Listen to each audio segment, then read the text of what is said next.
Hello everyone, मैं हूं प्रियंका गुप्ता। आप सभी कैसे हैं? आशा करते हैं कि आप लोग बहुत अच्छे होंगे। आज मैं आपको सजातीय व्यंजक और विजातीय व्यंजक के बारे में बताऊंगी। उनको कैसे जोड़ा जाता है और कैसे घटाया जाता है, यह भी मैं आपको बताऊंगी। सबसे पहले मैं बात करती हूँ सजातीय व्यंजक कहते किसे हैं। सजातीय व्यंजक उसको कहेंगे जिस बहुपद में केवल एक चर हो, यानी कि जिसमें केवल एक्स प्रेजेंट हो, एक्स हो या फिर केवल वाई हो या फिर केवल जेड हो। मतलब कहने का मतलब सिर्फ इतना है कि केवल एक वेरिएबल हो, एक चर हो, उसी को हम क्या कहेंगे, सजातीय व्यंजक। और विजातीय व्यंजक किसे कहेंगे? विजातीय व्यंजक का मतलब होता है कि उसमें और भी वेरिएबल्स आ सकते हैं, जैसे एक्स के साथ में वाई, जेड, और भी वेरिएबल्स आ जाए तो उसे हम विजातीय व्यंजक कहेंगे। ठीक है, देखिए आज मैं आपको एक क्वेश्चन बता रही हूँ।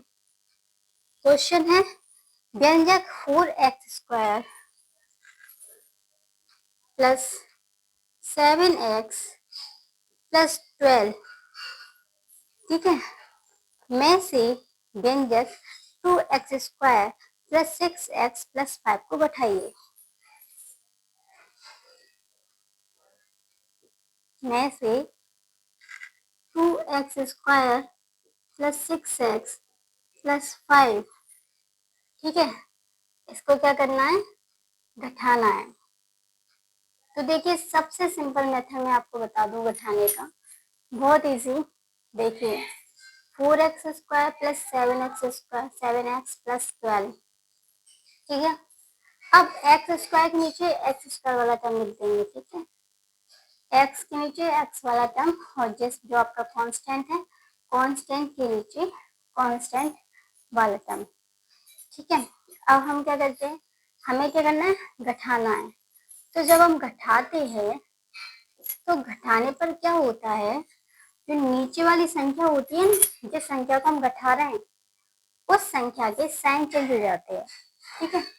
ये प्लस की है तो ये माइनस की हो जाएगी, ये प्लस की है तो ये भी माइनस की, और ये प्लस की तो ये माइनस की हो जाएगी। कहने वाला सिर्फ इतना है, अगर संख्या प्लस की है तो माइनस की हो जाएगी, और अगर माइनस की है तो प्लस की हो जाएगी। अब देखिए ये प्लस के 12 है, प्लस के 12 में से माइनस के 5 आपको सब्ट्रैक्ट करने हैं, कितने बचे, 7। कहने का यहाँ पर आपने ये बात देखिए, दो साइन हो गए।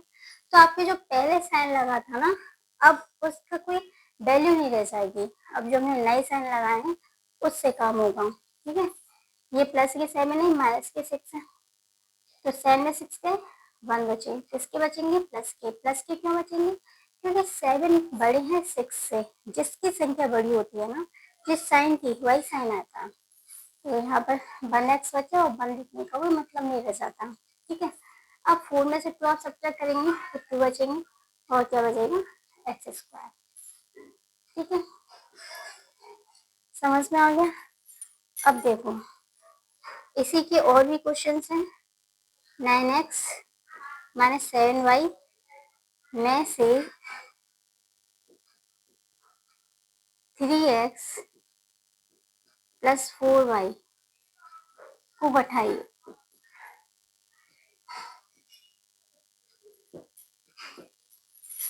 ठीक है, तो देखिए 9x माइनस 7y मैंने आपको बताया था, x के नीचे x लिखेंगे और y के नीचे y वाला टर्म लिखेंगे, ठीक है। सब्ट्रैक्ट करेंगे, जब हम घटाते हैं ना, तो घटाने पे मैंने आपको बता दिया कि नीचे वाली संख्या साइन चेंज हो जाते हैं, ठीक है।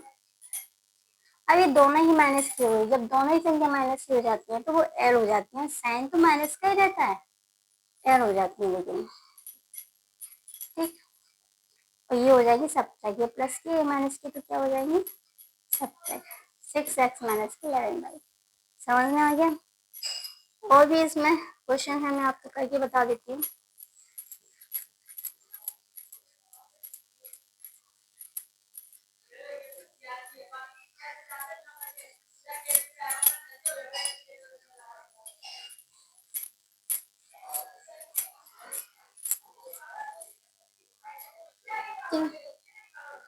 देखिए आगे क्वेश्चन है x² माइनस 5x प्लस 4 में से 3x² माइनस 6x प्लस 3 घटाइए। यानी कि आपको घटाना है, ठीक है।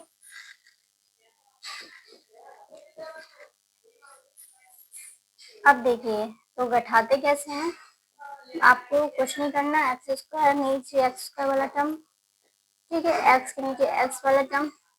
फिर जब हम घटाते हैं तो घटाने पर नीचे वाली संख्या के साइन चेंज हो जाते हैं, जो प्लस टू होती है वो माइनस टू जाती है, जो माइनस टू होती है वो प्लस टू हो जाती है। 4 में से 3 कितने बचे, 1, इसके बचेंगे प्लस के, ये माइनस के 5 प्लस के 6 सब्ट्रैक्ट करेंगे तो 1x बचेगा, ये माइनस के 3 और प्लस के x है तो माइनस के 2x स्क्वायर बचेगा। हो गया।